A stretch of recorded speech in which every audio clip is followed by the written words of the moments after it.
Praise the lord. ఆదికాండం 3వ అధ్యాయం. దేవుడైన యెహోవా చేసిన సమస్త భూజంతువులలో సర్పము యుక్తి గలదై ఉండెను. అది ఆ స్త్రీతో, ఇది నిజమా? ఈ తోట చెట్లలో దేని ఫలములనైనను మీరు తినకూడదని దేవుడు చెప్పెనా అని అడిగెను. అందుకు స్త్రీ, ఈ తోట చెట్ల ఫలములను మేము తినవచ్చును.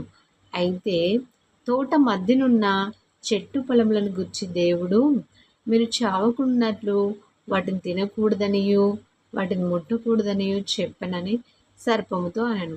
అందుకు సర్పము, మీరు చావనే చావరు. ఏలయనగా మీరు వాటిని తిను దినమున మీ కన్నులు తెరవబడుననియు మీకు మంచి చెడ్డలను ఎరిగిన వారై దేవతల వలె ఉందురనియు దేవునికి తెలియనని స్త్రీతో చెప్పగా, స్త్రీ, ఆ వృక్షము ఆహారమునకు మంచిదియు కన్నులకు అందమైనదియు వివేకమిచ్చు రమ్యమైనదియు నై ఉండుట చూచినప్పుడు ఆమె దాని ఫలములలో కొన్ని తీసుకొని తిని తనతో పాటు తన భర్తకును ఇచ్చెను.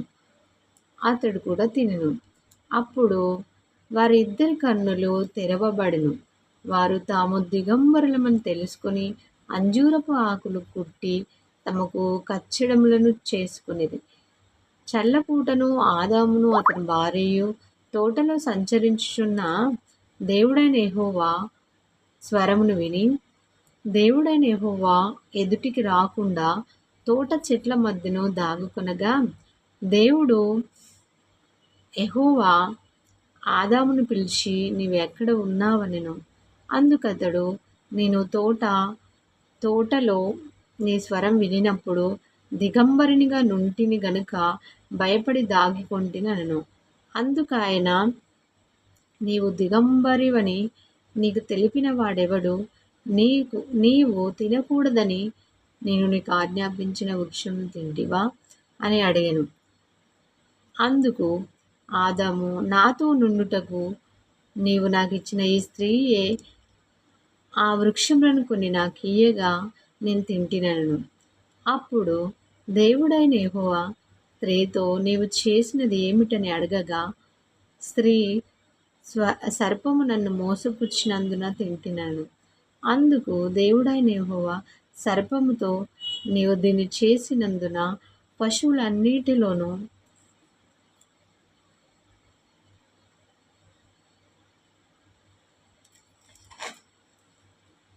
భూజంతువులన్నిటిలోనూ నీవు శపింపబడిన దానవై నీ కడుపుతో ప్రాకుచు నీవు బ్రతుకు దినములన్నీ మన్ను తిందువు. మరియు నీకును స్త్రీకిని నీ సంతానమునకును ఆమె సంతానమునకు వైరము కలగజేసేదను.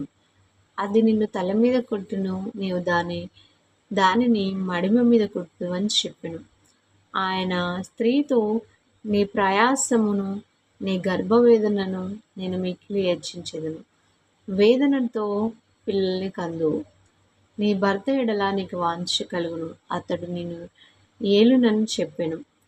ఆయన ఆదాముతో, నీవు నీ భార్య మాట విని తినవద్దని నేను ఆజ్ఞాపించిన వృక్షములను తింటివి గనక ఆ నిమిత్తము నేల శపింపబడి ఉన్నది. ప్రయాసంతోనే నీవు బ్రతుకు దినములన్నీ దాని పంట తిందు. అది ముండ్ల తుప్పలను గచ్చ పొదలను నీకు మొలిపించును.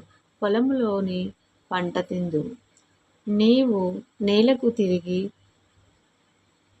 చేరు వరకు నీ ముఖము చెమట కార్చి ఆహారము తిందువు. ఏలైనగా నేల నుండి తీయబడితివి, నీవు మన్నే గనక తిరిగి మన్నైపోదువని చెప్పెను. ఆదాము తన భార్యకు అవ్వ అని పేరు పెట్టెను. ఏలైనగా ఆమె జీవం గల ప్రతివానికి తల్లి. దేవుడైన యెహోవా ఆదామునకును అతని భార్యకును చర్మపు చొక్కాయలను చేయించి వారికి తొడిగెను. అప్పుడు దేవుడైన యెహోవా, ఇదిగో, మంచి చెడ్డలను ఎరుగునట్లు ఆదాము మనలో ఒకని వంటి వాడాయను.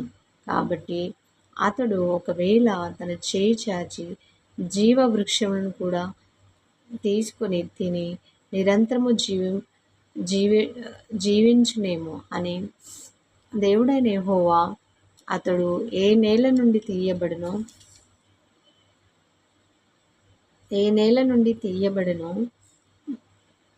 దాన్ని సేదపరచుటకును ఏదైనా తోటలో నుండి అతని పంపివేసెను. అప్పుడు ఆయన ఆదామును వెళ్ళగొట్టి ఏదైనా తోటకు తూర్పు దిక్కున కేరూబులను జీవవృక్షమునకు పో మార్గమును కాచుటకు ఇటు అటు తిరుగుచున్న ఖడ్గజ్వాలను నిలువబెట్టెను. దేవుడి వాక్యము దీవించుగాక.